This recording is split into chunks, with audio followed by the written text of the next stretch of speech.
Now, corruption and fraud seem to have been the order of the day at Bosasa. The State Capture Commission has made some damning findings against the company. Now, Bosasa is said to have made off with billions of rands in government contract.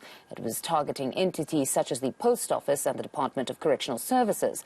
The State Capture Commission of Inquiry yesterday released part 3 of its report. For more on this, we're joined by eNCA's reporter Heidi Giokos. Good afternoon, Heidi. Just perhaps take us through how the State Capture report shows how Bosasa was able to get tenders from these state-owned entities in question.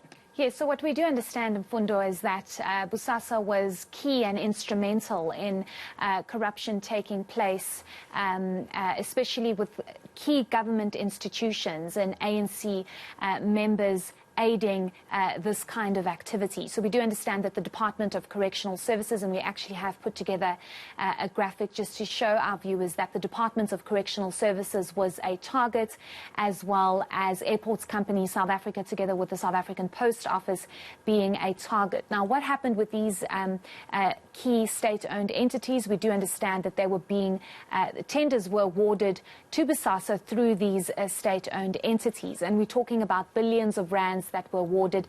It dates back to about 2000 to about 2016. So this is a very long time where you have Bosasa being central to all of this, Bosasa targeting certain powerful individuals, if I can call them that, and people within the ANC to influence them to award them tenders in certain government entities where they could possibly find them to be lucrative and get money out of.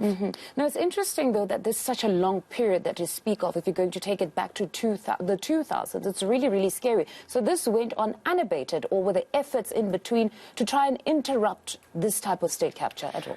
No, I mean, you know, according to the State Capture report, this was going on and on and on for years. And the State Capture report actually speaks to the fact that Angelo Agrizzi, the State Capture inquiry is indebted to Angelo Agrizzi because he actually unearthed and brought about what was truly going on with Bosasa and how the ANC was involved, how certain key individuals within the ANC allowed this kind of activity. And would have possibly continued. Yes, and just opened up the door to say, well, welcome. Whoever wants to come in, here's a tender for you, here's a tender for you, not really realizing that because of these kinds of activities, and I remember I actually mentioned this in the previous live crossings that we did from part 1 of the State Capture report, that this is why you have state-owned entities that are in the state that they are in. If you look at the South African Post Office, I mean, staff don't even have pens to use to allow customers to write and fill out forms where they need to renew their license discs.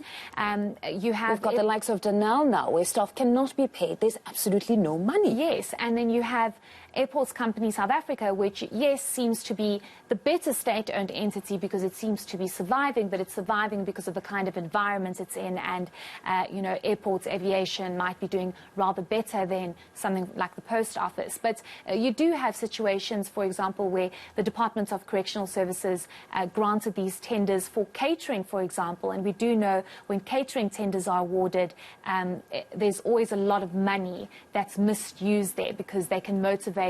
Instead of paying 15 Rand for a bottle of water, you pay 80 Rand for a bottle of water, and they somehow kind of justify that. So this has been going on for years, from 2000 to about 2016, with these key state-owned entities and departments being fingered in all of this to say these contracts were awarded, tenders were awarded to the tune of over 2 billion Rand.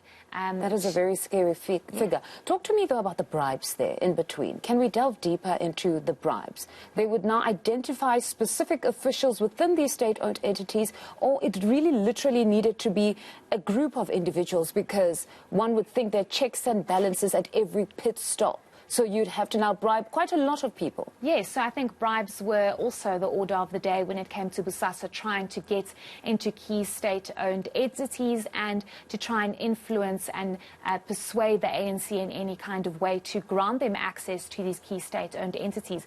We do understand that Gavin Watson, who is now late, actually encourage this kind of behavior to say, well, that's an individual you should be targeting. Let's try and bribe this individual to get into these state-owned entities. So a number of people have been implicated, and it's important to highlight that this report is probably one of the longest, and many would say one of the most explosive, because it's over 1,000 pages, and it only focuses on Bosasa, key ANC individuals, these state-owned entities that were targeted, but bribes were paid to say, if I pay you this much, are you going to allow me into the Department of Correctional Services to do catering for them? If I pay you so much, are you going to allow me to get into Airports Company South Africa to revamp the parking lots, which probably at the time didn't even need revamping, or maybe it did, but not at the cost that we were seeing. So bribes definitely happened. And some of those people who were bribed, not just being officials at these state-owned entities, but politicians as well, as we've seen with this particular report. Very explosive there.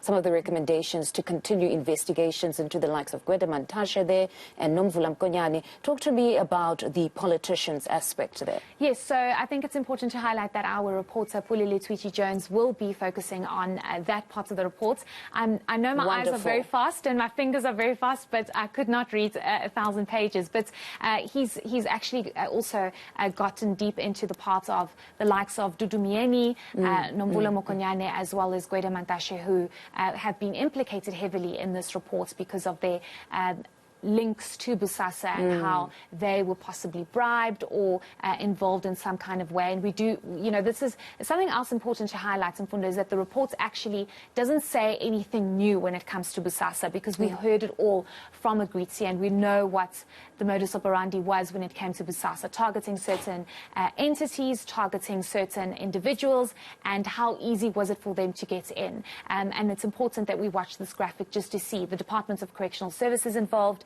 We do know over 2 billion rand in contracts from the state were awarded between 2000 and 2016, and Bosasa bribed a number of public sector officials over 16 years to over 75 million rand. Sure.